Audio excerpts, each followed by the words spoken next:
Welcome to my channel. ఈ రోజు అయితే మంచి లంచ్ అండ్ బ్రేక్ఫాస్ట్ రెసిపీ అయితే తీసేసుకుందాం. నా దగ్గర ఉన్న అయితే యాడ్ చేసుకుంటాను. క్యారెట్, ఆనియన్స్, అల్లం అండ్ ఆలు, పచ్చిమిర్చి, ఇవే అన్నమాట, టమాటో ఇవన్నీ. అండ్ మనకు కావాల్సిన పోపు దినుసులు కూడా యాడ్ చేసుకోండి. పచ్చనిపప్పు, జీలకర్ర, దాల్చిన చెక్క, లవంగాలు. ఇంతేనండి. ఇక రెసిపీలోకి అయితే స్టార్ట్ చేసేది. ఇక్కడ చోళ వేసుకుంటున్నాను. మీ దగ్గర ఉంటే వేసుకోండి. మూకుళ్ళు అయితే 1.5 స్పూన్ ఆయిల్ వేసేసుకోండి.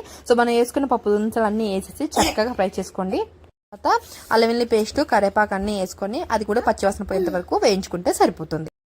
లైట్ గా ఫ్రై చేసిన తర్వాత కరివేపాకు, మనం దంచి పెట్టుకున్న అల్లం అయితే యాడ్ చేసేసుకుని కొంచెం 1 నిమిషం పాటు చక్కగా ఫ్రై చేసుకోండి అవి కూడా. అండ్ ఫస్ట్ అయితే దీంట్లో ఆనియన్, పచ్చిమిర్చి అయితే ఒక 20% మగ్గితే సరిపోతుంది అనమాట. ఓవర్ మగ్గినా బాగోదు అనమాట ఈ కిచిడిలోకి. అండ్ పలావ్ కూడా పిలిపించుకోవచ్చు మనం. సో మనకి ఏ పేరు పెట్టుకుంటే ఆ పేరు అనుకోండి. దాని తర్వాత మన దగ్గర ఉన్న అన్ని వెజిటబుల్స్ యాడ్ చేసేసుకోండి. అండ్ ఒకటి బాగా గుర్తుపెట్టుకోండి, వెజిటేబుల్ ఎంత చక్కగా కుక్ అవుతుందో అంత మంచి అరోమా వస్తుంది. అండ్ పలావ్ తినేటప్పుడు కూడా టేస్ట్ అయితే అదుర్సుంటుంది.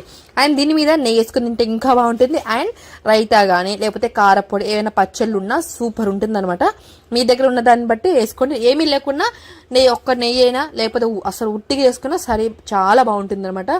సో టేస్టీగా సూపర్ ఉంటుంది. అండ్ ఓవర్ మసాలా ఏం లేదు కదా మన దగ్గర, కాబట్టి ఒక చిన్న అల్లం వెల్లుల్లి పేస్ట్ ఉంటే అది యాడ్ చేసుకోండి, లేకపోతే లేదు. అండ్ దీంట్లో సరిపడా సాల్ట్ అయితే యాడ్ చేసుకొని చక్కగా కలిపేసుకోండి. ఆగ్బంగారు తండ్రి వంట అయిపోతుంది, దాని తర్వాత మాట్లాడుకుందాం.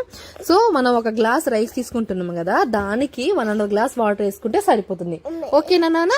సో ఏంటంటే మనం కుక్కర్లో అయితే 1 గ్లాస్ వేసుకుంటే 1 గ్లాసు పావు, సరేనా? పప్పు కుక్కర్లో. అదే రైస్ కుక్కర్లో అయిందనుకోండి 1.5 గ్లాస్ కంప్లీట్ గా వేసుకోవాలన్నమాట. సో ఇవన్నీ వేసిన తర్వాత ఒకసారి కలిపేసి బియ్యం కూడా యాడ్ చేసుకుని ఒక విజిల్ వస్తే సరిపోతుంది అనమాట. మనం వేసుకున్న వాటర్ కి అండ్ రైస్ కి చక్కగా కుదురుతుంది. అండ్ పొడి లాగా మంచిగా ఉంటుంది అనమాట. అంతే, ఇదే పలావ్ ఈజీగా సూపర్ గా అయిపోతుంది. ఎమ్మి కదా. ఫైనల్లీ కొద్దిగా ఘీ వేసుకొని మూత పెట్టేసుకుని ఒక విజిల్ రానియండి.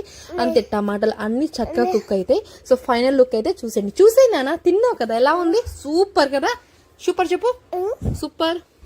సో చూసారు కదా ఎంత చక్కగా రైస్ కూడా పొడి లాగా చక్కగా ఉంది కదా. సో ఇలా తిన్నా చాలా బాగుంటుంది. సో ఈ వీడియో మీకు నచ్చితే కంపల్సరీ నా ఛానల్ని సబ్స్క్రైబ్ చేసుకోండి. ఆగు బంగారు తండ్రి. అండ్ మీ ఫ్యామిలీ అండ్ ఫ్రెండ్స్ కూడా షేర్ చేసేయండి. And bye. ఇంకా మంచి